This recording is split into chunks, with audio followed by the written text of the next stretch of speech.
د مینه یوټیوب چینل درنو کتونکو سلام ستړي مشئ وخت مو بخیر. د دې ساعت خبرې ټولګي ته ښه راغلاست. زه مینه افغان یم. په طالبانو د فشار راوړلو بله هڅه. ایران وایي طالبان باید ټولګډونه حکومت جوړ کړي. د ایران ولسمشر ابراهیم رئیسي د سیمې هیوادونو ته د سفر پر دوام اندونیزیا هیواد ته رسیدلی دی.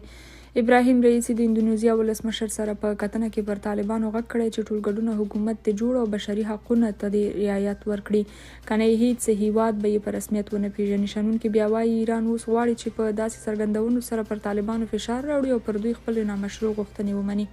حقانی د چین سفیر ته ویلي په ذهن او عمل کې شرپالنه ناروغ سیاست دی. د طالبانو د کورنیو چارو وزارت اعلان کړی چې دغه وزارت سرپرست سراج الدین حقانی په کابل کې د چین له سفیر وانګ یو سره کتلي دي. دغه وزارت د خبرپاڼې له مخې د دوشنبې په ورځ د غبرګولي په لومړۍ نیټه د دواړو لورو ترمنځ لیدنه وشوه او په دې لیدنه کې د افغانستان په اړه د چین د تګلارې په ګډون پر بیلابیلو موضوعاتو خبرې وشوې. حقانی په کابل کې د چین سفیر ته وویل په ذهن او عمل کې د شرپالنه یو ناروغ سیاست دی. په ورته وخت کې وانګ یو حقانی ته ویلي چې هیواد یې هیڅکله د فشارونو او بندیزونو ملاتړ نه کوي او د افغانستان پر وړاندې هم د دا ډول سیاستونو ملاتړ نه کوي. له بلې خوا سراج الدین حقانی د چین دریځ واقع بینانه وباله. ویل چې په نړیوالو اړیکو کې د عدالت شتون حتمي خبره ده. د اسلام آباد محکمې تر راتلونکي میاشتې پورې د پخواني صدر اعظم عمران خان د ضمانت غوښتنه ومنله. د عمران خان د تحریک انصاف ګوند یو ویاند احمد جنجوعه نن وویل د تروریزم ضد محکمې د حکم له مخې خان د جون تر 8 نیټې نه نیول کیږي. عمران خان په روانه می میاشت کې د تحریک انصاف ګوند د پلویانو د اعتراضونو پر مهال د تروریزم په ګډون پاتو قضیو کې تورن دی. که څه هم خان د ضمانت په بدل کې د 2 اونیو لپاره خوشي شوی، خو د نړیوالو خبري اژانسونو د راپورونو له مخې دا احتمال شته چې دی بیا ونیول شي، ځکه له 100 په زیاتو قضیو کې تورن دی.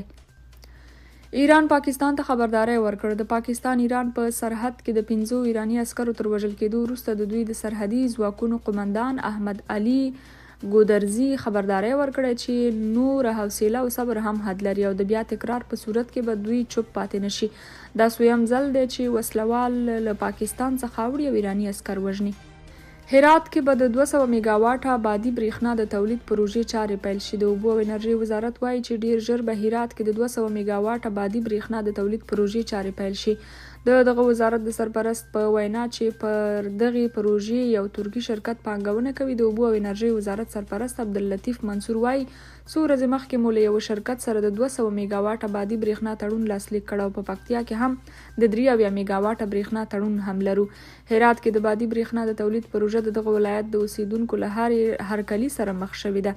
د هراتیانو په وینا د اوړي او ژمي په موسمونو کې د برېښنا کمښت له امله ګڼو ستونزو سره مخ. د هرات اوسیدونکی احمد وایي هرات ولایت ډیر باد لري. له دولته زموږ غوښتنه دا ده چې په دې برخه کې پانګونه وکړي او دغه برېښنا خلکو ته ورسیږي او موږ له هغې استفاده وکړی شو. د هرات بل اوسیدونکی نور محمد هم څرګندوي په ژمي کې خو موږ هیڅ برېښنا نه لرو، که چیرې 2 ساعته ولرو 15 ساعته نور نه وي. که چیرې د برېښنا دغه بادي پروژه اجرا شي د خلکو په ګټه ده. امرخیل وایي نور خپلو لوڼو ته مخ نه لرم. د طالبانو حکومت له لوري د افغان جنو پر مخ د ښوونځیو له بندېدو 610 ورځې ووتې. د دې بندیز د دوام په غبرګون کې د ننګرهار پخواني والي ضیاءالحق امرخیل ویلي چې نور خپلو لوڼو ته مخ نه لري. ښاغلي امرخیل پر خپله ټویټر پاڼه لیکلي نور خپلو لوڼو ته مخ نه لرو، هره ورځ د ښوونځیو د بیا پرانیستو پوښتنه کوي. آخر څه ورته ووایو؟ 610 ورځې دومره وخت دی چې نور هیوادونه په دې موده کې سترې پروژې بشپړوي. هغه همداراز اندېښنه ښودلې چې د ښوونځیو د بندېدو دغه موده به په اسانه جبران نشي. ترکیه غیر قانوني افغانان له خپل هیواده شړي. د ترکیې د بهرنیو چارو وزیر مولود چاوشوغلو ویلي چې له افغانستان څخه ورغلي کډوال چې ډیری یې ناقانونه کډوال و بیرته افغانستان ته رالیږلي دي.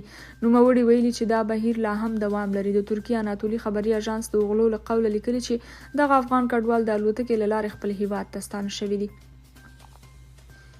د کانونو او پټرولیم وزارت وایي چې چین او ځینې نور هیوادونه د افغانستان د لیتیمو په برخه کې پانګونې ته لیوالتیا لري. دغه وزارت ویان همایون افغان زیاتوي چې د افغانستان ډیری لیتیم په کونړ، نورستان او هلمند ولایتونو کې دي. د کانونو او پټرولیم وزارت ویان همایون افغان وایي د لیتیم په برخه کې نه یوازې چینایان بلکې د ډیرو هیوادونو او پانګوالو مراجعه کړې او د لیتیم په برخه کې لیوالتیا ښودلې ده. چینایانو حتی ویلي چمتو یو چې 10 میلیارډ ډالر پانګونه وکړو. ښاغلي افغان ویلي دي چې د تړونونو د ورکړې بهیر به د اسلامي امارت د کابینې له لوري بشپړ شي. د کانونو او پټرولیم وزارت ویان زیاتوي، موږ د نړۍ په کچه د لیتیم سترې زیرمې لرو. زموږ هیواد په نړیواله کچه د هغو هیوادونو په نوملړ کې راځي چې د لیتیم په برخه کې غني دی او تر ډیره بریده په کونړ، نورستان او هلمند ولایتونو کې د لیتیم زیرمې لري. د خیبر پښتونخوا په هنګو کې وسلوالو 6 کسان وژلي. د خیبر پښتونخوا په هنګو سیمه کې د انرژي پر تاسیساتو د وسلوالو په برید کې 6 کسان وژل شوي دي. رویټرز خبري اژانس په سیمه کې د پولیسو د یو چارواکي عرفان خان له قوله راپور ورکړی چې نوموړی وایي شاوخوا 50 وسلوالو په هنګو ولسوالۍ کې د MOL په نوم د تیلو او غازو د کمپنۍ پر تاسیساتو برید وکړ او 4 تنه پولیس او د یادې کمپنۍ 2 کارکوونکي وژل. د دې برید پړه تر اوسه کومې ډلې نه ده منلې، خو په دې سیمه کې د پاکستاني طالبانو د تحریک یا TTP وسلوال فعال دي او وخت نا وخت پر دولتي سرتیرو بریدونه کوي.